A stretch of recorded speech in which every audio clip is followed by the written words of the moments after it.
नमस्कार मित्रांनो, हा व्हिडिओ सुरू करण्या अगोदर मी आपणा सर्वांना नम्रपणे ही विनंती करू इच्छितो की हा व्हिडिओ पूर्णतः ऐतिहासिक घटनांवर आधारलेला आहे. कृपा करून कुणीही याच्याशी आजच्या राजकारणाचे संदर्भ कसल्याही पद्धतीनं जोडू नयेत. त्यावेळी महादजी शिंदे आणि नाना फडणवीस ह्या दोघा महाधुरंधर राजकारण्यांनी बारभाई कटकारस्थान रचून राघोबादादांचं त्यावेळचं सरकार उलथावून लावलेलं होतं. खूप साऱ्या सरदारांना आपल्या गोटात छुपेपणानं ओढून सातारच्या छत्रपतींकडं राघोबादादांविरुद्ध अविश्वास ठराव मांडलेला होता आणि तो संमत करून घेतलेला होता. तेव्हा कृपा करून कुणीही नाना फडणवीस आणि महादजी शिंदे यांची उपमा कुणालाही देऊ नये. तसंच राघोबादादांची उपमाही कुणी कुणाला देऊ नये. तसंच महत्त्वाचं म्हणजे राघोबादादांनीच सत्तेवर काबीज व्हावं, पेशवे पदाच्या गादीवर बसावं असा सक्त आग्रह धरणाऱ्या महत्त्वाकांक्षी राजकारणी राघोबादादांच्या पत्नी आनंदीबाई यांचीही उपमा कुणी कुणाला देऊ नये अशी ही नम्र विनंती. आणि सगळ्यात महत्त्वाचं म्हणजे राघोबादादांची बाजू प्रचंड प्रखरपणे मांडणारे, त्यांच्यासाठी प्रसंगी तुरुंगात जाणारे त्यांचे खंदे समर्थक सखाराम बापू बोकील पंत यांचीही उपमा कुणी कुणाला देऊ नये अशी नम्र विनंती. मित्रांनो, एखादं खोटं खूप वेळा सांगितल्या गेल्यानंतर कालांतरानं ते सत्यच वाटू लागतं.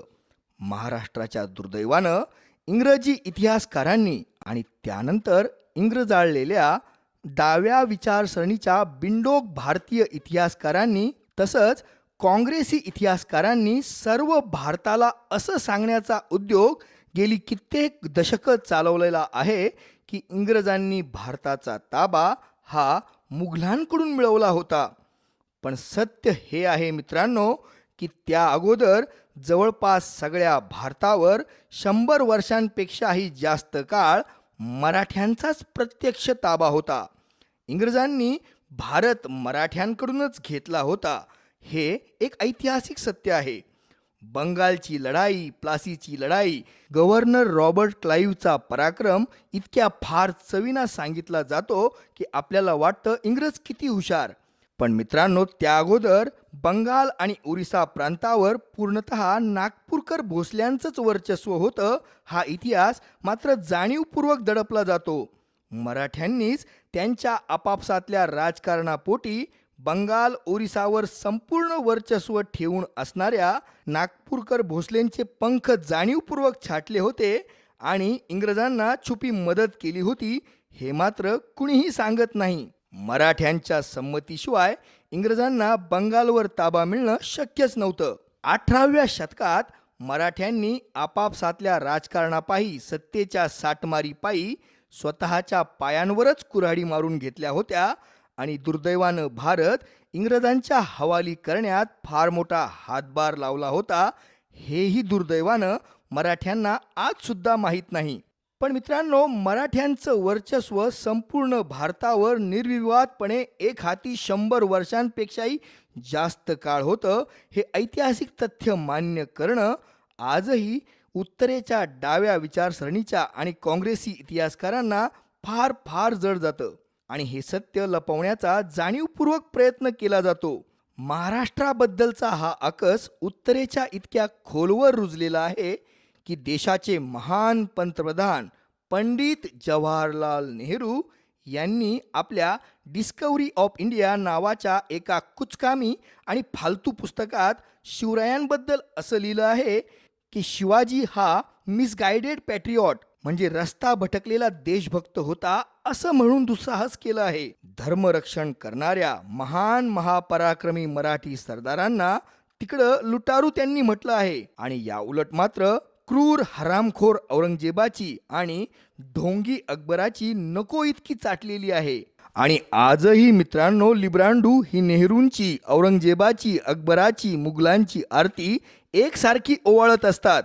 आजही तिकडच्या इतिहासाच्या पुस्तकात मराठ्यांची प्रतिमा लुटारू अशी चुकीच्या पद्धतीनं रंगवलेली आहे. पण सत्य हे लपत नाही. पानिपताची तिसरी लढाई ही मराठ्यांनीच लढली होती आणि यासोबत त्यानंतर 100 वर्षांनी झालेला 1857चा उठाव हाही प्रामुख्यानं मराठ्यांच्या सहभागामुळं झाला होता. हे एक ऐतिहासिक सत्य आहे आणि ते कधीही लपवलं जाऊ शकत नाही. मित्रांनो, बारभाई कारस्थान हा मराठेशाहीतला एक अत्यंत महत्त्वाचा टप्पा आहे, ज्यामुळं भारताचा इतिहास आणि राजकारण पूर्णतः बदललं गेलं होतं. पेशवे नारायणरावांच्या खुनानंतर सुमारे 8-9 वर्ष चाललेला मराठेशाहीतला तो अंतर्गत संघर्ष होता. हा बारभाई कट जरी मराठेशाहीतला होता तरी ह्याचे फार दूरगामी परिणाम संपूर्ण भारतावर आजही झालेले आहेत. पण तुम्हाला शैक्षणिक पाठ्यपुस्तकांमध्ये हा कटाचा उल्लेख फारच जुजबीपणानं केलेला आढळतो.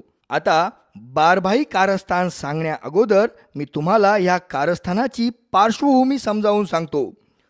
18 नोव्हेंबर 1772 रोजी पुण्याजवळ थेऊरला क्षयरोगामुळं म्हणजे राजयक्ष्म्यामुळं पेशवे थोरले माधवराव यांचा मृत्यू झाला आणि मराठेशाहीचं प्रचंड मोठं नुकसान झालं होतं. असं म्हटलं जातं की पानिपताच्या लढाईत हरल्यामुळं मराठ्यांचं जेवढं नुकसान झालं होतं त्यापेक्षाही कितीतरी पटीनं जास्त नुकसान हे पेशवे माधवरावांच्या निधनानं झालेलं होतं. थोरल्या माधवरावांनी केवळ 11 वर्षांच्या कारकिर्दीतच पानिपतातलं मराठ्यांचं नुकसान भरून काढून मराठेशाहीला पुन्हा एकदा एकसंध आणि शक्तिमान बनवलेलं होतं. बहुतांश भारतावर आता खऱ्या अर्थानं मराठ्यांचंच राज्य होतं. त्यावेळी मुघल बादशहा शाह आलम दुसरा हा कागदोपत्री मुघल साम्राज्याचा सर्वेसर्वा होता, पण तो म्हणजे केवळ मराठ्यांच्या हातातलं बाहुलच होतं. त्यावेळी एक विनोद प्रसिद्ध होता, सल्तनते शाह आलम अज दिल्ली ता पालम, म्हणजे दिल्ली शहरापासून पालमपर्यंत मुघल बादशहाची सल्तनत आहे, बाकी सगळा भारत मराठ्यांचाच आहे. हा मुघल बादशहा शाह आलम केवळ मराठ्यांचा रबर स्टॅम्प होता. त्याला स्वतःला आणि त्याच्या बायका पोरांना खर्चायला किती पैसे द्यायचे हे मराठेच ठरवायचे. मित्रांनो, हा काळ म्हणजे खऱ्या अर्थानं पेशवाईचा होता. अर्थात पेशवाई म्हणजे केवळ पुण्याचे पेशवे असणं असं मला म्हणायचं नाही. पेशवा हा शब्द पेशकश या पर्शियन शब्दापासून तयार झालेला आहे. त्याचा अर्थ होतो प्रतिनिधी किंवा राजाच्या वतीनं कारभार करणारा मुख्य व्यक्ती. आता 18व्या काळातली ही व्यापक पेशवाई कशी होती हे जरा आपण समजावून घेऊया. मुघल सम्राट हा नाममात्र भारताचा प्रमुख, पण त्याचे मुख्य पेशवे त्याच्या वतीनं अधिकृतरित्या कारभार पाहणारे होते मराठ्यांचे सातारचे छत्रपती. आणि त्यावेळी छत्रपती सुद्धा केवळ नाममात्र होते. छत्रपतींच्या नावानं पुण्याचे पेशवे सगळा कारभार बघायचे. आता नारायणराव पेशव्यांच्या खुनानंतर काही दिवसांनी सवाई माधवराव या 1.5-2 महिन्यांच्या मुलाला पेशवे पदाची वस्त्र सातारकर छत्रपती रामराजे दुसरेंनी बहाल केली होती. आता तो 1.5-2 महिन्यांचा पेशवा कसा सगळ्या भारताचा कारभार पाहणार, म्हणून नाना फडणवीस त्या मुलाचे मुख्य प्रतिनिधी कारभारी बनले आणि इतर बारभाई सल्लागार मंडळ नावाला नेमलं गेलं होतं. म्हणजे बघा, भारताचा मुख्य पेशवा मुघल बादशहा, मुघल बादशहाचे मुख्य पेशवे सातारकर छत्रपती रामराज दुसरे महाराज, रामराजेंचे पेशवे पुणेकर 1.5 महिन्यांचे सवाई माधवराव भट्ट आणि सवाई माधवराव भट्टांचे पेशवे म्हणजे नाना फडणवीस. म्हणजे खऱ्या अर्थानं बहुतांश सगळा भारताचा कारभार हा नाना फडणवीसांच्या हाती एकवटलेला होता. तर आता आपण येऊया पुन्हा बारभाई कारस्थानाच्या पार्श्वभूमीकडं. राघोबा दादा उर्फ राघो भरारी हे एक अत्यंत पराक्रमी आणि रणधुरंधर योद्धे आणि सरदार होते. थोरल्या माधवरावांचे हे चुलते होते, जे मराठेशाहीच्या इतिहासात एक खलनायक म्हणूनच जास्त प्रसिद्ध आहेत. अटकेपार मराठी झेंडा फडकवण्याचा पराक्रम करणारा हा बाळाजी बाजीराव पेशव्यांचा मुलगा केवळ ज्येष्ठता नसल्यामुळं पेशवे पदावर बसू शकला नव्हता. राघोबा दादा हे फार महत्त्वाकांक्षी होते आणि त्यापेक्षाही जास्त महत्त्वाकांक्षी होती त्यांची पत्नी आनंदीबाई. मित्रांनो, आपण जर इतिहास निष्पक्षतेनं बघितला तर त्या काळातले जे सर्वात दोन बुद्धिमान व्यक्ती होते ते म्हणजे नाना फडणवीस आणि दुसरी व्यक्ती होती आनंदीबाई. बारभाई कारस्थान हे मुख्यतः आनंदीबाई आणि नाना फडणवीस ह्या दोघांमधला सत्ता संघर्ष होता. राघोबादादा आणि आनंदीबाई हे पेशवे पद मिळवण्यासाठी कुठल्याही थराला जाण्यासाठी तयार झालेले होते. आपल्या या महत्वाकांक्षी चुलत्याला, उचापती चुलत्याला नजरकैदेत माधवरावांनी बरेच दिवस ठेवलं होतं. माधवरावांना संपवण्याचे अनेक प्रयत्न राघोबादादा आणि आनंदीबाईंनी केले होते. 7 सप्टेंबर 1769 रोजी पर्वतीच्या ठिकाणी रामसिंग गार्दीनं माधवरावांवर हल्ला केला होता. या खुनी हल्ल्यातून माधवराव बाल बचावले होते. यानंतर राघोबादादांची नजरकैद अतिशय सक्त करण्यात आली होती. जेव्हा थेऊरला माधवराव आपले शेवटचे श्वास नोव्हेंबर 1772 मध्ये मोजत होते तेव्हा त्यांनी राघोबादादांची कैदेतून सुटका केली आणि मोठ्या उदार मनानं त्यांच्यावर नारायणरावांच्या पालकत्वाची आणि पेशवाईच्या मुख्य कारभारी पदाची जबाबदारी सोपवली होती. अर्थात पेशवे माधवरावांची, थोरल्या माधवरावांची ही एक फार मोठी चूक होती. त्यावेळी त्यांनी एका म्यानात 2 तलवारी ठेवण्याचा अशक्य प्रयत्न केला होता. एकतर त्यांनी यावेळी राघोबादादांना ठारच मारायला पाहिजे होतं किंवा नवा पेशवा म्हणून त्यांची घोषणा नियुक्ती करायला पाहिजे होती. पण आपले बंधू नारायणरावाला मुख्य पेशवा नेमून त्याचा कारभारी म्हणून राघोबादादांची नियुक्ती करणं म्हणजे लबाड बोक्यालाच लोण्याच्या गोळ्याचं रक्षण करण्यासाठी नेमण्यासारखं होतं. तसं नवे पेशवे नारायणराव हेही काही कमी उचापती नव्हते. एका 17-18 वर्षाच्या मुलाच्या हाती एवढ्या भारताची अपरिमित सत्ता आल्यामुळं आपले चुलते त्याला आता अडसर वाटू लागले होते. त्यातच आई गोपिकाबाई, सदाशिवराव भाऊंची पत्नी पार्वतीबाई आणि त्यांची पत्नी गंगाबाई या तिघींचंही बुद्धिमान आनंदीबाईंसोबत कट्टर वैर होतं. आनंदीबाई आणि इतर स्त्रियांमध्ये 36चा आकडा होता. त्यातूनच नारायणरावांनी आपल्या आईचं, गोपिकाबाईंचं, पार्वतीबाईंचं आणि गंगाबाईंचं ऐकलं आणि नाना फडणवीसांनी ह्यावेळी दिलेला सल्ला बिलकुल न ऐकता राघोबादादांना विनाकारण अटक केली आणि स्वतःच्या पायावर मोठा धोंडा पाडून घेतला. राघोबादादांनी त्या कैदेतून निसटून मैसूरला पळून जाण्याचा प्रयत्नही केला होता. पण तोही प्रयत्न हाणून पाडण्यात आला आणि अत्यंत कडक आणि अपमानास्पद अशा कैदेत राघोबादादांना ठेवलेलं होतं. राघोबादादांना आणि आनंदीबाईंना अतिशय अपमानास्पद वागणूक दिली गेली होती. मग अशा परिस्थितीत नारायणरावाचा खून पाडण्याशिवाय आनंदीबाईकडं दुसरा पर्यायच उरलेला नव्हता आणि आनंदीबाईंनी तो मुत्सद्दीपणानं घडून आणला. नारायणरावांचा खून नेमका कसा आणि कधी करण्यात आला याबाबत एक स्वतंत्र व्हिडिओ मी या अगोदरच बनवलेला आहे. आपण तो पाहावा अशी नम्र विनंती. त्या व्हिडिओची लिंकही मी या व्हिडिओच्या डिस्क्रिप्शन बॉक्समध्ये दिली आहे. नारायणरावांच्या खुनानंतर पेशवेपदाच्या गादीला राघोबादादांशिवाय कुणीही वारस नव्हता.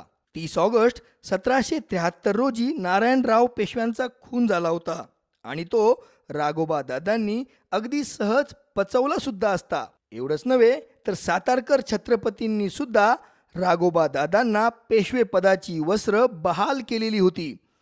पण राघोबादादा हे विसरले होते की इथं त्यांचा सामना अत्यंत महाधुरंधर नाना फडणवीस नावाच्या महामुत्सद्याशी होता. नाना फडणवीसही काही कमी महत्वाकांक्षी नव्हते.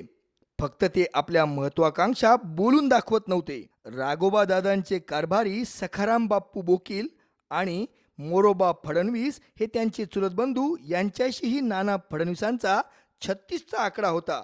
आता राघोबादादांच्या सत्तेवर येण्यानं नाना फडणवीसांचं स्वतःचंच अस्तित्व धोक्यात आलेलं होतं. मग यावेळी नाना फडणवीसांनी नारायणरावांच्या 10व्याच्या वेळी तिलांजली देतानाच 12 जण जमून राघोबादादांना सत्तेवरून खाली खेचण्याची प्रतिज्ञाच केली होती आणि हेच कारस्थान पुढच्या काळात बारभाई कारस्थान म्हणून प्रसिद्ध झालं. यावेळी निस्पृह न्यायाधीश रामशास्त्री प्रभुणे हे नाना फडणवीसांच्या मदतीला अगदी देवदूतासारखे धावून आले आणि भर दरबारात राघोबा दादांचं पितळ उघडं करून राघोबा दादांना पुतण्याच्या खुनाबद्दल देहांत प्रायश्चित्ताशिवाय तरणोपाय नाही असं ठणकावून निर्णय दिलेला होता. तसं पाहिलं मित्रांनो तर त्यावेळी सत्ता संघर्षात भाऊबंदांचे खून वगैरे काही नवं प्रकरण नव्हतं. त्याला जणू राजमान्यताच होती. प्रत्येक सरदाराच्या घरात भाऊबंदकी होती आणि तिथं खून पडतच होते. पण ह्या प्रकरणाचा फार गवगवा जाणीवपूर्वक केला गेला. असं म्हणतात की रामशास्त्री प्रभूंना सर्व पुरावे आणून देण्यात आणि त्यांना पेटवून देण्यात हा नाना फडणवीसांचाच मुख्य हात होता. पण यावेळी मिळालेली संधी नाना फडणवीसांनी सोडलीच नाही. नारायणरावांच्या खुनाचं प्रकरण पुढं करून राघोबा दादांनी अनैतिक मार्गानं सत्ता काबीज केली आहे असं नाना फडणवीसांनी सगळ्यांना पटवून देण्यात यश मिळवलं होतं. राघोबा दादांची प्रतिमा खलनायक अशी रंगवण्यात त्यांनी काहीही कमी ठेवलेली नव्हती. नाना फडणवीसांनी रान पेटवलं आणि राघोबा दादांना सत्तेवरून खाली खेचायची सगळी तयारी केली. त्यातच राघोबा दादांनी एक मोठी घोडचूक अशी केली की 1773च्या दसऱ्याला त्यांनी पुणे शहर सोडलं आणि ते आनंदबाईंसोबत दक्षिणेकडे म्हैसूरच्या हैदर अली विरुद्धच्या आणि हैदराबादच्या निजामाविरुद्ध मोहिमेवर निघाले. मित्रांनो, असं म्हटलं जातं की आनंदीबाईंचं ऐकल्यामुळंच राघोबा दादांचं नुकसान झालं. पण ऐतिहासिक तथ्य याउलट नेमकं आहे. जर खरोखर राघोबा दादांनी आनंदीबाईंच्या सल्ल्यानुसारच कारवाई केली असती तर बारभाई कारस्थानाचा खात्मा त्यांनी केव्हाच करून टाकला असता. नाना फडणवीसांच्या राजकारणाला तोडीस तोड देऊ शकणारी एकमेव व्यक्ती म्हणजे बुद्धिमान आनंदीबाईच होती. पण राघोबा दादांचा स्वभाव उतावळा होता. आनंदीबाईंचा सल्ला ते बऱ्याच वेळा मानत नसायचे. नको तिथे उतावळेपणा, नको तिथे उदारपणा राघोबा दादा करायचे. तसं यावेळी आनंदीबाईंनी राघोबा दादांना पुणे शहर न सोडण्याचा सल्ला दिला होता, जो उतावळ्या राघोबा दादांनी मानलाच नाही. राघोबा दादांनी दक्षिणेकडे जाताच पुण्यात नाना फडणवीस आणि त्यांच्या मंडळींना मोकळं रान मिळालं. बारभाई कारस्थानातले मुख्य 12 जण असे होते: नाना फडणवीस, सखाराम बापू बोकील, हरिपंत फडके, मोरोबा फडणीस, त्र्यंबकराव पेठे, महादजी शिंदे, तुकोजी होळकर, भगवानराव पंत प्रतिनिधी, मालोजी घोरपडे, सरदार रास्ते, बापूजी नाईक आणि फलटणकर हे होते. तसं सखाराम बापू बोकील आणि मोरोबा फडणीस हे जरी आतून राघोबा दादांनाच सामील असले तरी त्यावेळी वातावरणाची दिशा पाहून त्यावेळी तात्पुरतं नाना फडणवीसांना भेटणं त्यांना गरजेचं होतं. तसं मित्रांनो, हे बारभाई म्हणजे नेमकेच 12 जणही नव्हते. यानंतर यातले बरेच जण राघोबा दादांना जाऊन उघडपणे सामील झाले तर काही छुपेपणानं सामील होते. तसंच राघोबा दादांच्या गोटातलेही बरेच जण छुपेपणाने बारभाईंना येऊन मिळालेले होते. ही सगळी संघर्ष प्रक्रिया पुढचे 8-9 वर्षे चालू होती. कुठलंही विधिनिषेध शून्य आणि केवळ सत्तेसाठी सत्तेचं राजकारण अशाच ह्या मराठेशाहीच्या अंतर्गत संघर्षाचं स्वरूप राहिलेलं होतं. निजाम, हैदर अली, टिपू सुलतान, इंग्रज या सगळ्या परकीयांनी यामध्ये अगदी मनसोक्तपणे स्वतःचा स्वार्थ साधून घेतलेला होता. मराठेशाही या संघर्षामुळं पूर्णपणे विखुरली गेली होती. मराठेशाहीच्या एकीला तडा गेलेला होता. कुठला सरदार नेमकं कुठल्या बाजूला जाईल हेही अगदी अनिश्चित झालेलं होतं. मराठेशाहीच्या या अंतर्गत गोंधळाचा फायदा घेऊन सुखनिधान तिवारी नावाच्या एका कनोजी ब्राह्मणानंही आपण सदाशिवराव भाऊ आहोत असा दावा करून कोकण किनारपट्टीत प्रचंड उच्छाद मांडलेला होता. असं पाहिलं तर यावेळी नाना फडणवीसांच्या समोर फार मोठी मोठी आव्हानं होती. अंतर्गत सरदारांच्या महत्वाकांक्षांना लगाम घालून त्यांना एकत्र ठेवायचं आणि सोबतच म्हैसूरचा हैदर अली, त्याचा पोरगा टिपू सुलतान, निजाम आणि इंग्रज या बलशाली सत्तांनाही तोंड द्यायचं. त्यावेळी नाना फडणवीसांसाठी ही फार अवघड होतं.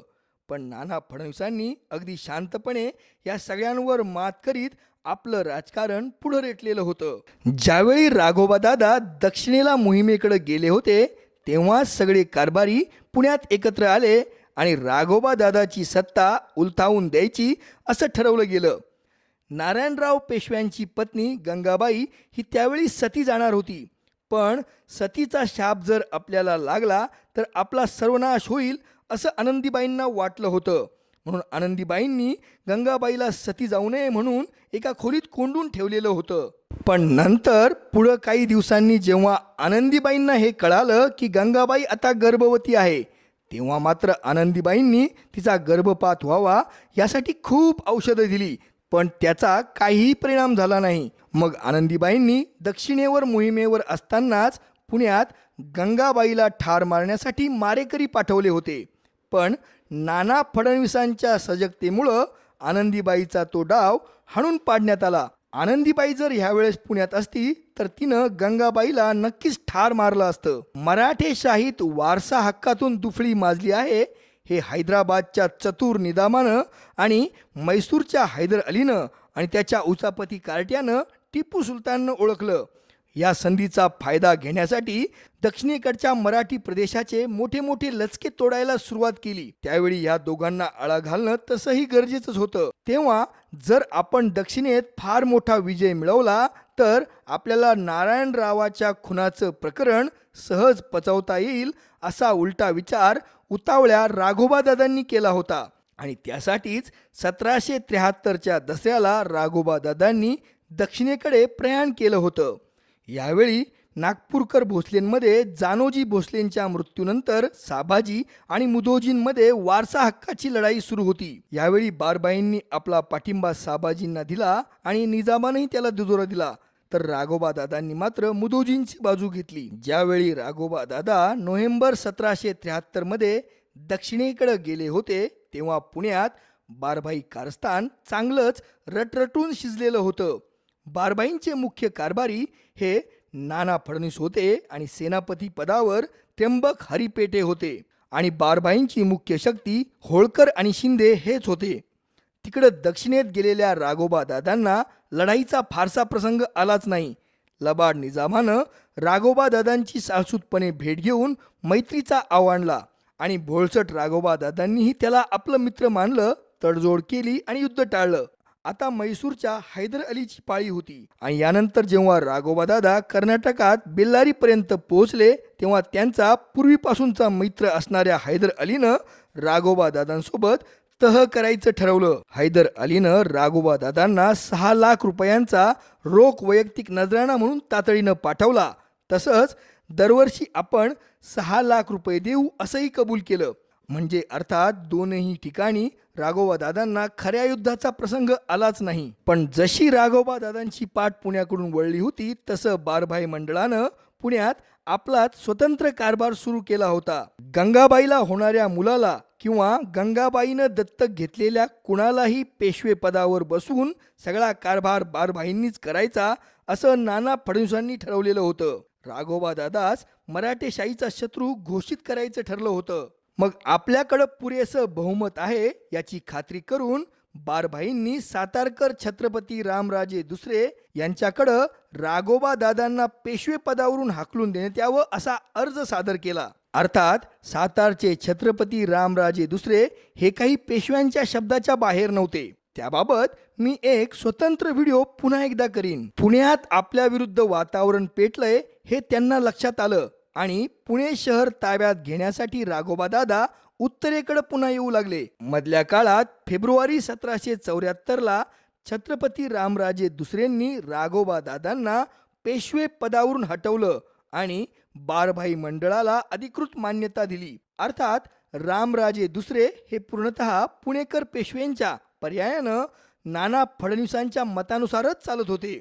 रामराजे दुसरे यांना सातारच्या किल्ल्यात एका अर्थानं स्थानबद्ध करून ठेवण्यातच आलं होतं. छत्रपती रामराजे दुसरे यांचं बरचसं आयुष्य हे स्थानबद्धतेत नजरकैदेत गेलेलं होतं. त्यांच्या आजीसाहेब महापराक्रमी महाराणी ताराबाई साहेबांनीच हे एक गोंधळ्याचं पोर आहे, आमचा खरा वारस नाही अशी मल्लिना ती रागानं केली होती आणि त्यामुळं मराठेशाहीचं फार मोठं नुकसान झालेलं होतं. पण तरीही शासक पदावर त्यांना नानासाहेब पेशव्यांनी ठेवलेलं होतं. छत्रपती महाराज रामराजे दुसरे यांच्यावर त्यांच्या महत्वाकांक्षी आजीबाई साहेबांनी म्हणजे महाराणी ताराबाई साहेबांनी हा केलेला एक फार मोठा अन्याय होता. आता गंगाबाईंना फार धोका होता म्हणून त्यांच्या जीविताच्या संरक्षणासाठी फेब्रुवारी महिन्यातच 1774 साली नाना फडणवीसांनी गंगाबाईंना पुरंदर किल्ल्यावर लगबगीनं हलवलं. मित्रांनो, राघोबा दादा काही कमी पराक्रमी नव्हते. नाना फडणवीसांसाठीही राघोबा दादांशी टक्कर घेणं, आनंदीबाईच्या बुद्धिमत्तेशी सामना करणं सोपी गोष्ट नव्हती. राघोबा दादा ज्यावेळी दक्षिणेकडे निघाले होते त्यावेळी त्यांनी सेनापती त्र्यंबक पेठे यांना साबाजी भोसलेंच्या मदतीला सैन्य तुकडी घेऊन पाठवलेलं होतं. पण त्र्यंबक पेठे हे आतून बारभाई मंडळातलेच एक सदस्य आहेत हे राघोबा दादांना माहीतच नव्हतं. मग नाना फडणवीसांच्या सल्ल्यावरून सेनापती त्र्यंबक पेठे पुण्याच्या वाटेत पंढरपूरजवळ दबा धरून राघोबा दादांना अटक करण्यासाठी सैन्यासह बसलेले होते. हे त्र्यंबक पेठे सदाशिवराव भाऊंचे मामा होते. म्हणजे मित्रांनो, नात्या गोत्याचं राजकारण त्यावेळी होतं बरं का. राघोबा दादांच्या सैन्याची आणि त्र्यंबक पेठेंच्या सैन्याची लढाई कासेगावला पंढरपूरजवळ मार्च 1774 महिन्यात फार भयंकर पद्धतीनं झाली. पण पराक्रमी राघोबा दादांच्या नेतृत्वाखाली केवळ 20 मिनिटातच त्र्यंबक पेठेंच्या सेनेचा दणदणीत पराभव झाला. खुद्द त्र्यंबक पेठे जखमी झाले आणि राघोबा दादांकडून कैद झाले. आनंदीबाईंनी ह्या कैद्याचा त्र्यंबक पेठेंचा प्रचंड अपमान केला आणि पुढे थोड्याच दिवसात कैदेतल्या त्र्यंबक पेठेंचा जखमामुळे मृत्यू झाला. हा बारभाई गटाला राघोबा दादांनी दिलेला फार मोठा धक्का होता. पण यानंतर मात्र अचानक बाजू पलटली. नशिबानं राघोबा दादांना दगा दिला. एप्रिल 1774च्या महिन्यात गंगाबाईंना पुरंदर किल्ल्यावरती एक पुत्ररत्न प्राप्त झालं, ज्याचं नाव सवाई माधवराव पेशवे असं ठेवण्यात आलं. आता मुख्य पेशव्यांचा वारस तिथं आला होता. सवाई माधवरावांच्या जन्मामुळं राघोबा दादांची परिस्थिती फार कमजोर झाली. मित्रांनो, याबाबतही अतिशय दंतकथा त्यावेळी प्रचलनात होत्या. बऱ्याच जणांना असा प्रश्न पडला होता की नेमकं गंगाबाईला मुलगाच कसा होईल आणि त्याचवेळी नेमका कसा होईल. तर यावेळी अशी एक दंतकथा सांगितली जाते की ज्यावेळी नाना फडणवीसांनी गंगाबाईला पुरंदर किल्ल्यावर पाठवलं होतं त्यावेळी सोबत 5-25 गर्भवती दासींनाही पाठवलेलं होतं. म्हणजे नाना फडणवीसांची अशी महत्वाकांक्षा होती की जर गंगाबाईंना पुत्र प्राप्ती झाली नाही तर त्यापैकी कोणत्याही दासीला जर पुत्र झाला तर त्याला गंगाबाईंचाच पुत्र म्हणून सांगायचं आणि पेशवे पदावर तो नवीन पुत्र बसवायचा. त्यामुळंच बरेच जण अशी दंतकथा सांगतात की ते मूल नेमकं कुणाचं होतं हे कुणालाही सांगता येणार नाही. दंतकथा काहीही असो, आपण इतिहासात उल्लेखल्याप्रमाणे ते मूल 100% नारायणराव पेशवेंचंच होतं असं गृहीत धरूया. यावेळी राघोबा दादांविरुद्ध पुण्यात फडणवीस, रास्ते, फडके इत्यादी सरदारांनी भरभक्कम मोर्चा उभा केला होता. आपण गायकवाड, होळकर, पवार, शिंदे यांच्या गटाची मदत घेऊया या हेतूनं राघोबा दादा पुण्यात आले नाही आणि माळव्यात बुऱ्हाणपूरला गेले.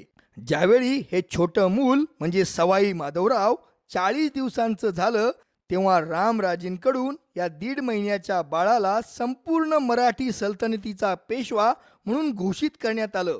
यावेळी नाना फडणवीसांनी होळकर आणि शिंदेंना असा आदेश पाठवला की तुम्ही माळव्यात बुऱ्हाणपुरामध्ये आलेल्या राघोबा दादाला अटक करा. पण शिंदे आणि होळकरांनी साफ नकार दिला.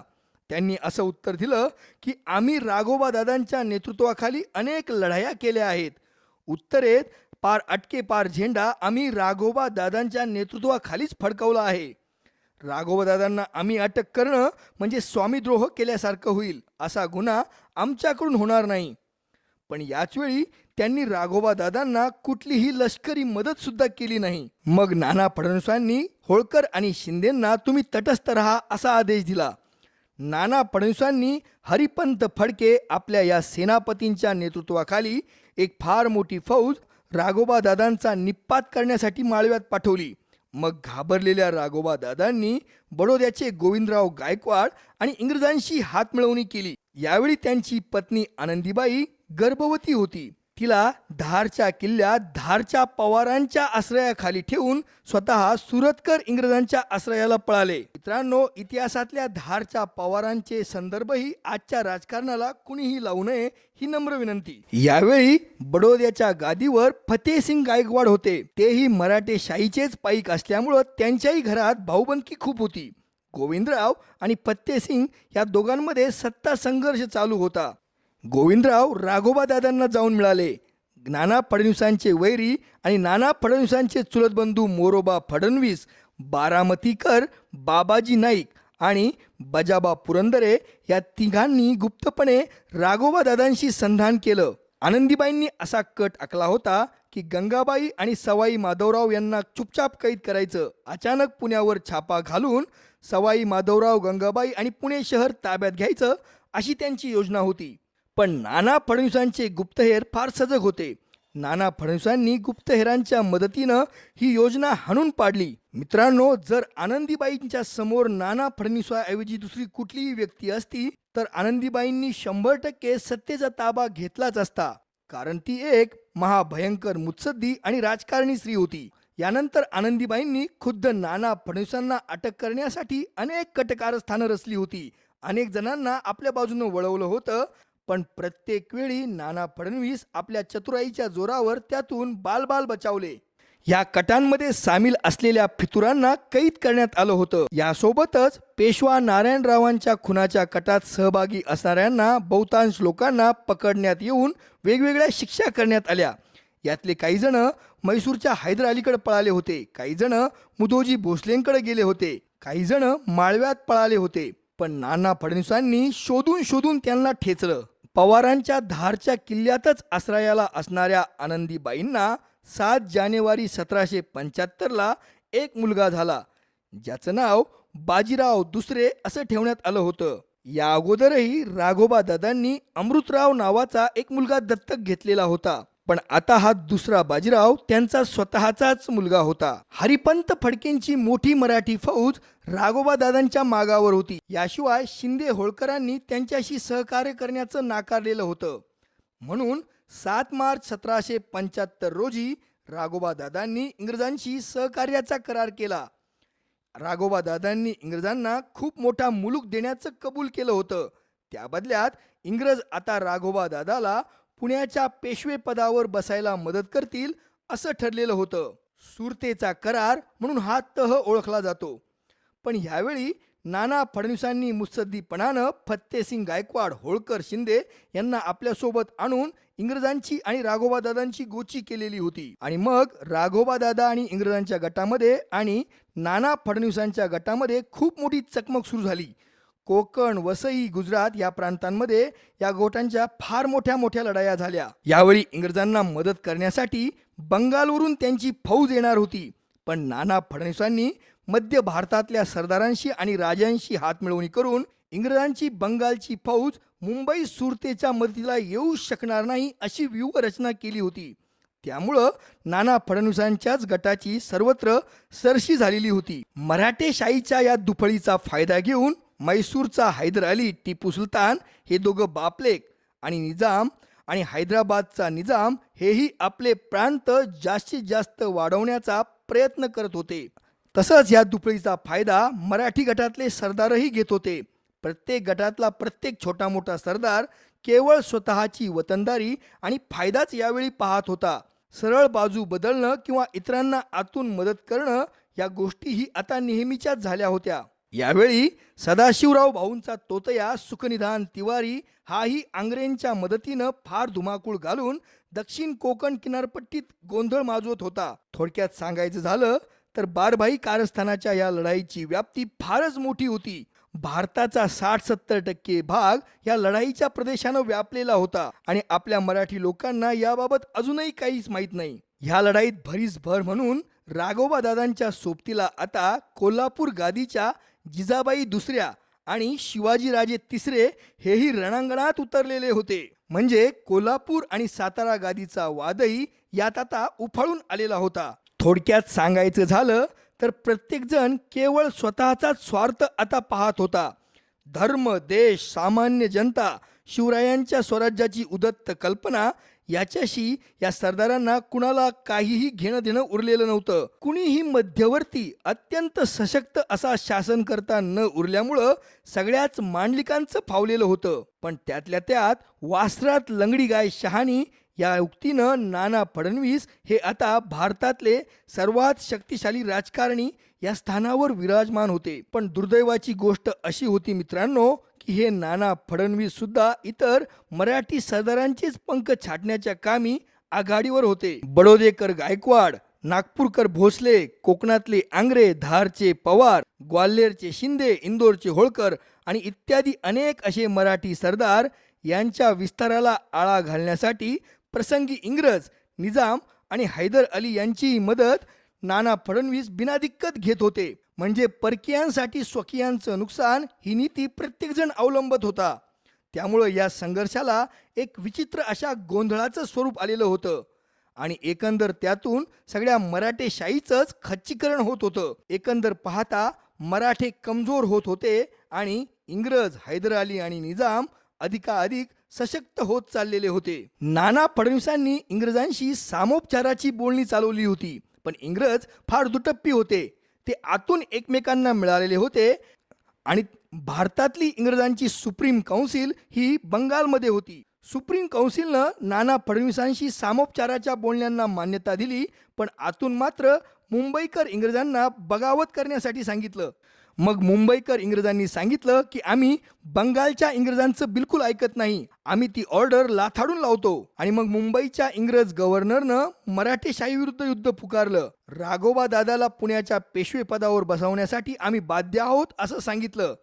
एक अत्यंत पराक्रमी ब्रिटिश अधिकारी जेम्स स्टुअर्ट याच्या नेतृत्वाखाली 6 कंपन्या आणि एक मोठा तोफखाना 22 नोव्हेंबर 1778 रोजी भोर घाटाकडे पाठवला. हा जेम्स स्टुअर्ट प्रचंड पराक्रमी होता. त्याच्या धाडसी युद्ध नेतृत्वपणामुळं त्याला कौतुकानं सगळे इष्टूर फाकडा असं म्हणायचे, कारण जेम्स स्टुअर्ट असं नाव उच्चारणं मराठ्यांसाठी फार अवघड होतं. त्यामुळं इष्टूर फाकडा म्हणणं त्यांना सोपं वाटायचं. या इष्टूर फाकड्याची जेम्स स्टुअर्टची दहशत सगळीकडे होती. त्याला नुसतं घाबरूनच सगळेजण पळायचे. मित्रांनो, या सगळ्या चकमकीला आता जवळपास 4-5 वर्षांचा काळ उलटला होता. पण इंग्रजांनी निर्णायक लढाई करायचं ठरवलं ते 1778 सालच्या शेवटी. खंडाळ्याच्या घाटावर 28 डिसेंबर 1778 रोजी हा इष्टूर फाकड्या 4000च्या ब्रिटिश फौजेसह आणि तोफखान्यासह आला होता. सोबत राघोबा दादा, त्याचा दत्तक मुलगा अमृतराव, कारभारी चिंतो विठ्ठल रायरीकर हे आपली मराठी माणसं मार्गदर्शनासाठी होतेच. शेवटी मित्रांनो, भारतीय हे पराक्रमात कमी पडले म्हणून हरलेले नाहीत, तर आपल्याच फितुरांनी परकीयांना मदत केली म्हणून हरलेले आहेत. पण ह्यावेळी नाना फडणवीसांनी सर्वत्र होळकर, शिंदे, पानसे इत्यादींच्या नेतृत्वाखाली भक्कम मोर्चे लावून ठेवलेले होते. गनिमी काव्यानं जागोजागी बांधणी केलेली होती.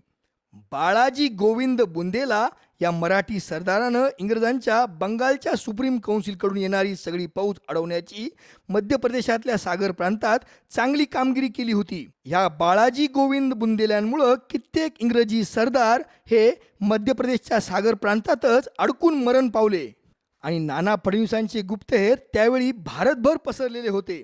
मित्रांनो, इथं इंग्रजांचा दुटप्पीपणा पहा. बंगालची सुप्रीम काउन्सिल सांगते की तुम्ही सामोपचार करा. मुंबईचा गव्हर्नर त्या ऑर्डरला लाथाडून लावतो आणि शेवटी बंगालची सुप्रीम काउन्सिल मुंबईकर इंग्रजांच्या मदतीला फौज पाठवते. म्हणजे इंग्रज त्यांच्या शब्दाचे पक्के होते. ही किती भ्रामक समजूत होती हे यातून कळून येतं. 4 जानेवारी 1779ला हा इष्टूर फाकड्या खंडाळ्याच्या जवळ कार्ला मलवलीच्या कड्यावर असणाऱ्या एका झाडावर चढून दुर्बिणीनं मराठ्यांच्या हालचाली पाहत होता. त्यावेळी मराठ्यांनी बरोबर नेम धरून हा फाकड्या तोफगोळ्यानंच हाणला आणि पिकलेलं फळ खाली पडावं तसा तो झाडावरून पडला आणि फुटला. इष्टूर फाकड्याचा नारळ फटकन फुटला आणि इंग्रजांचं मनोधैर्य साप बुडालं. मित्रांनो, ह्या इष्टूर फाकड्याबद्दलची एक गमतीदार गोष्ट मी तुम्हाला सांगतो. कार्ला मलवलीला या इष्टूर फाकड्याची समाधी बांधली आहे. तिला आता पीर बाबाचा दर्गा म्हणून मान्यता मिळाली आहे आणि तिथं आजही उरूस भरवला जातो आणि हा इष्टूर फाकड्या लोकांच्या नवसालाही पावतो असं म्हणतात. आता मित्रांनो बघा, आता हे सर्व धर्म समभावाचं कसं उदाहरण आहे. इष्टूर फाकड्या हा ख्रिश्चन माणूस, त्याची समाधी बांधली ती पीर बाबाचा दर्गा म्हणजे मुस्लिम म्हणून, आणि त्याचा उरूस भरवतात ते हिंदू लोक आणि तो पावतो हिंदूंच्या नवसाला. भारतात सगळं अजब गजबच आहे. या इष्टूर फाकड्यावर मी एक स्वतंत्र व्हिडिओ अगोदरच बनवला आहे. त्याची लिंक डिस्क्रिप्शन बॉक्समध्ये दिली आहे, आपण तो जरूर पाहावा. या वडगाव तळेगावच्या 11 जानेवारी 12 जानेवारी 1779च्या लढाईत महादजी शिंदे, तुकोजीराव होळकर आणि नाना फडणवीसांच्या चलाक व्यूहरचनेमुळं इंग्रजांना दणदणीत पराभव स्वीकारावा लागला. तोफा पाण्यात फेकून जीव वाचवण्यासाठी इंग्रज वाट फुटेल तिकडे पळू लागले. पण मराठ्यांनी त्यांना चारही बाजूंना घेरून शेवटी 16 जानेवारीला त्यांना शरणागतीचा वडगावचा तह स्वीकारायला भाग पाडलं. ब्रिटिशांनी यावेळी मराठ्यांचा गिळलेला सगळा प्रदेश विनाशर्त पुन्हा मराठ्यांच्या हवाली करून टाकायचं ठरवलं. इथं मराठ्यांनी सर्व ब्रिटिशांना 4000 ब्रिटिशांना जिवंतपणे मुंबईला परत जाऊ दिलं. ही मराठ्यांची एक ऐतिहासिक चूक होती. यानंतर सखाराम बापूंची फितुरी उघड झाली होती. त्यांना त्यावेळी अटक करून सिंहगडावर कैदेत ठेवण्यात आलं होतं. राघोबा दादांना सामील असणाऱ्या अनेकांना अंतर्गत फितुरांना अटक करण्यात आली होती. यावेळी महादजी शिंदेंनी आणि नाना फडणवीसांनी असा प्रस्ताव राघोबा दादांकडे मांडला होता की झाशीची जहागिरी राघोबा दादांना देण्यात येईल. त्यांनी इंग्रजांची साथ सोडावी. राघोबा दादांनी शिंदेंच्या मदतीनं शिंदेंच्या आश्रयाखाली कारभार पाहावा. राघोबा दादांना त्यांच्या निर्वाहासाठी 5 लाख सालिना उत्पन्नाचा प्रदेश बहाल करण्यात येईल. तसंच झाशीपर्यंत त्यांच्या फौजेला संरक्षण देण्यात येईल. कुठलीही आडकाठी करण्यात येणार नाही असं नाना फडणवीसांनी राघोबा दादांना आश्वासन दिलं आणि संरक्षणाची जबाबदारी महादजी शिंदेंनी घेतली होती. राघोबा दादा यासाठी तयार झाले. मग राघोबा दादांच्या घोडदळासोबत शिंदेंनी हरिबाबाजी नावाचे सरदार 2000 स्वारांसहित दिले. जेव्हा राघोबा दादा झाशीकडे निघाले होते तेव्हा त्यांच्या लक्षात आलं की नाना फडणवीस आणि शिंदेंचे इरादे नेक नाहीत. झाशीला आपण पोहोचतात आपल्याला कटक करून तिथल्या किल्ल्यात झाशीच्या किल्ल्यात कैद करून ठेवण्याची योजना त्यांची आहे. असं जेव्हा राघोबा दादांना कळालं तेव्हा त्यांनी यातून सुटका करून घेण्याचं ठरवलं. जेव्हा नर्मदा नदी पार केली तेव्हा राघोबा दादांच्या फौजेनं अचानक हरिबाबाजींच्या 2000 बेसावध सैन्यावर चारही बाजूनं हल्ला चढवला आणि त्या 2000 फौजेची कत्तल उडवून ते आपले नेहमीचे मित्र इंग्रजांकडे पळाले. म्हणजे विनाशकाली विपरीत बुद्धी. म्हणजे मित्रांनो, या राघोबा दादांना मराठ्यांपेक्षा इंग्रज जास्त जवळचे वाटत होते. आपल्या 2000 माणसांची कत्तल करून मोठ्या दिमागदारपणानं राघोबा दादा इंग्रजांच्या आश्रयाला गेले होते. राघोबा दादांनी विश्वासघात केला होता. तळेगाव वडगावची लढाई इंग्रजांच्या फार वर्मी लागलेली होती. महत्वाकांक्षी गव्हर्नर वॉरेन हेस्टिंग्जनं पुन्हा एकदा सगळी शक्ती एकवटली आणि सुरतकर इंग्रजांना कॅप्टन गोडार्डच्या नेतृत्वाखाली मराठ्यांवर हल्ला करायला सांगितलं. तसंच चेन्नई मद्रासच्या इंग्रजांना दक्षिणेकडून मराठेशाहीवर हल्ला करायला सांगितलं. मित्रांनो, यावेळी शिंदेंनी थोडी कच खाल्ली होती, कारण मध्य भारतातल्या शिंदेंच्या वर्चस्वाला वॉरेन हेस्टिंग्जनं उत्तरेकडच्या दिशेनं लष्करी तडा दिला होता. त्यामुळं शिंदेंनी गुप्तपणे इंग्रजांशी सहकार्याचा करार केला होता. पुन्हा एकदा मराठेशाहीचं आणि इंग्रजांचं युद्ध पेटलं आणि सर्वत्र धुमाकूळ उडाला. या 7-8 वर्ष लांबलेल्या युद्धाच्या काळात इंग्रजांनी केवळ शिंदेंसोबतच सहकार्याचा छुपा करार केला नव्हता, तर नागपूरच्या मुदोजी भोसलेंसोबतही करार केला होता. त्यामुळं नाना फडणवीसांना थोडासा शह बसलेला होता. मग नाना फडणवीसांनी म्हैसूरच्या हैदर अली सोबत आणि निजामासोबत हातमिळवणी केली आणि इंग्रजांना दक्षिणेकडे शह देण्याची योजना आखली. यावेळी नाना फडणवीसांनी मराठेशाहीचा फार मोठा प्रदेश हैदर अलीला देण्याचं कबूल केलं आणि नाना फडणवीसांनी हैदर अलीला साथ देताच हैदर अलीनं 80,000ची फौज जमवली आणि बँगलोरवरती जोरदार हल्ला केला. तिथल्या सगळ्या इंग्रजांची कत्तल करून टाकली. बँगलोरवर हैदर अलीच्या कब्जामुळं इंग्रजांना फार मोठा दणका बसला. तिकडं निजामानंही मद्रासच्या इंग्रजांवर फार कडाडून हल्ले चढवले. या बदल्यात निजामाला सुद्धा नाना फडणवीसांनी मराठेशाहीचा मोठा प्रांत देण्याचं कबूल केलं होतं. यानंतर चाललेल्या विविध युद्धात दोन्ही बाजूंचं मोठं नुकसान होत होतं, तर फावत होतं ते हैदर अलीचं आणि हैदराबादच्या निजामाचं. इंग्रजांनी आपल्या गळ्यातलं हे राघोबा दादाचं घोंगडं दूर करायचं ठरवलं, कारण राघोबा दादाला जर आपण घेऊन बसलो आणि उद्या मराठे, निजाम आणि हैदर अली एकत्र आले तर आपलं म्हणजे इंग्रजांचं सगळं अस्तित्वच पूर्ण भारतातूनच पुसून टाकतील, हे इंग्रजांना कळून चुकलेलं होतं. इंग्रजांची सगळीकडे हार होत होती, पण एका ठिकाणी त्यांना लक्षणीय विजय मिळाला होता. त्यांना वसई शहर आणि आसपासचा प्रांत जिंकून घेता आला होता. सरदार रामचंद्र गणेश कानडे या वसईच्या युद्धात वज्रेश्वरीजवळ वीरगतीला प्राप्त झाले होते. त्यामुळं नाना फडणवीसांची बाजूही जरा कमजोर पडली होती. यानंतर तुकोजी होळकर आणि परशुराम पटवर्धन यांनी जोर धरून हल्ला चढवला आणि उत्तर कोकणातला बराचसा प्रांत पुन्हा हिसकावून घेतला.